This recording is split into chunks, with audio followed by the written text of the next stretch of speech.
Bismillahirrahmanirrahim. Assalamualaikum warahmatullahi wabarakatuh. Alhamdulillahi rabbil alamin. Wassalatu wassalamu ala ashrafil anbiya'i wal mursalin Sayyidina wa nabiyina maulana Muhammadin bil qasimil amin wa ala alihi wa sahbihi ajma'in.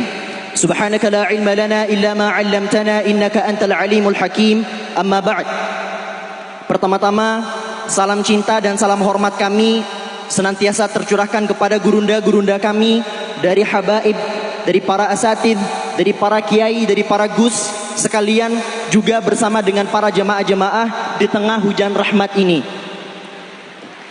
Hal kedua yang ingin kami sampaikan, bahwa kalau semisal teman-teman baca karya-karya para ulama, biasanya karya-karya mereka selalu diawali dengan bab niat. Al-Imam An-Nawawi rahimahullahu ta'ala, bisa kami sebutkan seluruh kitab-kitabnya dimulai dengan bab niat. Al-Imam Al-Ghazali hampir serupa. Imam Al-Bukhari di dalam sahihnya juga serupa, memulai dengan bab niat. Dalam artian, setiap kali teman-teman datang untuk mengunjungi majlis-majlis Rasulullah sallallahu alaihi wasallam, perbaiki niatnya. Dan ketika niatnya mulai berubah, alihkan lagi agar niat itu menjadi jauh lebih baik. Ada orang yang datang ke majlis mungkin karena ingin menikmati ketampanan ustaz. Siapa? Ada orang yang datang ke majlis cuman karena hari ini yang menyampaikan itu ganteng. Ada yang ingin datang ke majlis hanya karena ingin mencari-cari kesalahan guru-guru yang ada di depan. Maka kami menghimbau kepada semua teman-teman yang ada di sini untuk kembali memperbaiki niat, sehingga tidak mungkin ada. Yang kedua,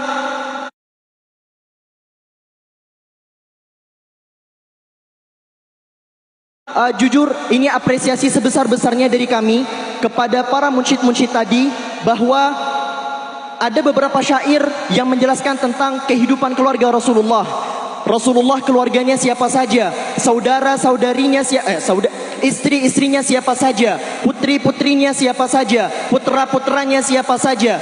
Itu adalah apresiasi sebesar-besarnya, dan saya berharap bahwa syair itu jauh lebih terkenal dibandingkan syair iku-iku. Agar kita jauh lebih mengenal terhadap Rasulullah sallallahu alaihi wasallam. Kita hari ini krisis cinta. Kita krisis cinta kepada Rasulullah. Jutaan manusia yang mengakui cinta kepada Rasulullah, tapi ketika ditanya tentang pribadi Rasulullah, ditanya tentang siapa saja istri Rasulullah, siapa saja putra dan putri Rasulullah, semuanya ngangengong.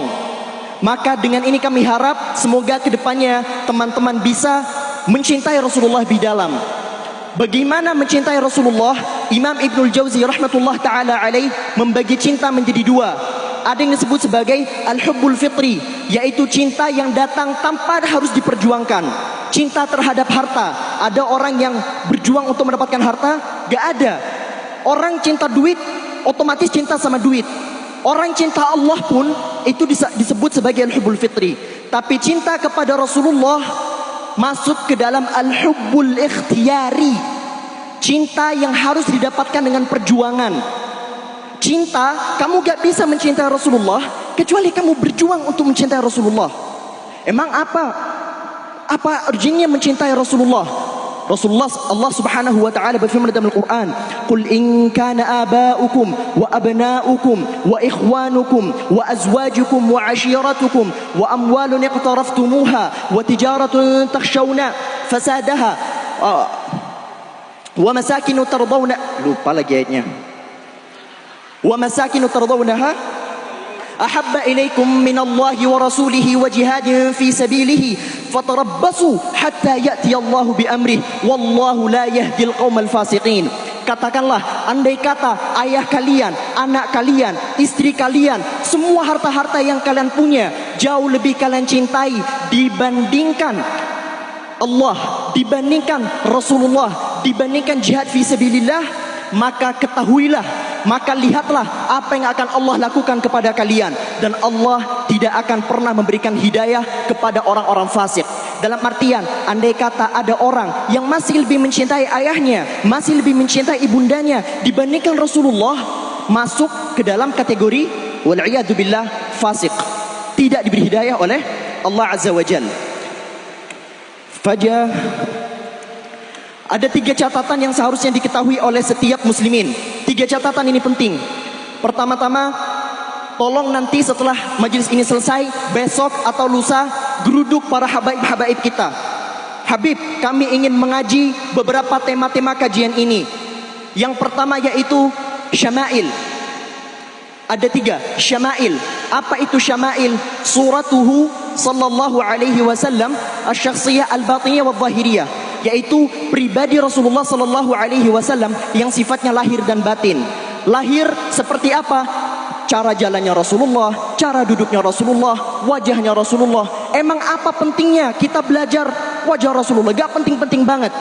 Ada pendeta Yahudi bernama Abdullah bin Salam masuk Islam bukan gara-gara dakwah, bukan gara-gara dikasih duit, enggak, tapi gara-gara ngelihat wajah Rasulullah, bilang, ah, ini bukan wajah orang jahat ini. Asyhadu an la ilaha illallah wa asyhadu anna Muhammadar Rasulullah.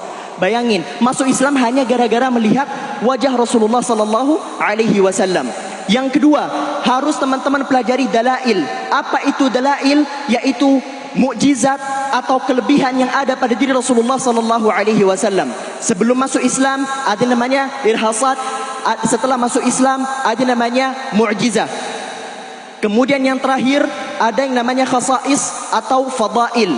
Khasais atau fadail adalah sebuah keutamaan, sebuah keistimewaan yang diberikan oleh Allah Subhanahu wa taala hanya kepada Rasulullah dan tidak diberikan kepada selain Rasulullah. Contohnya, yang di dunia Allah Subhanahu wa taala tidak akan pernah memberikan azab kepada kita selama Rasulullah ada di dunia. Di hari akhir Rasulullah sallallahu alaihi wasallam akan memberikan asy-syafa'atul 'uzma. Kita harus mempelajari ketiga perkara tersebut, baru kemudian kita bisa mengaku mencintai Rasulullah sallallahu alaihi wasallam. Hadza wallahu a'lam. Subhanakallahumma bihamdika asyhadu an la ilaha illa anta astaghfiruka wa atubu ilaik. Wassalamu alaikum warahmatullahi wabarakatuh.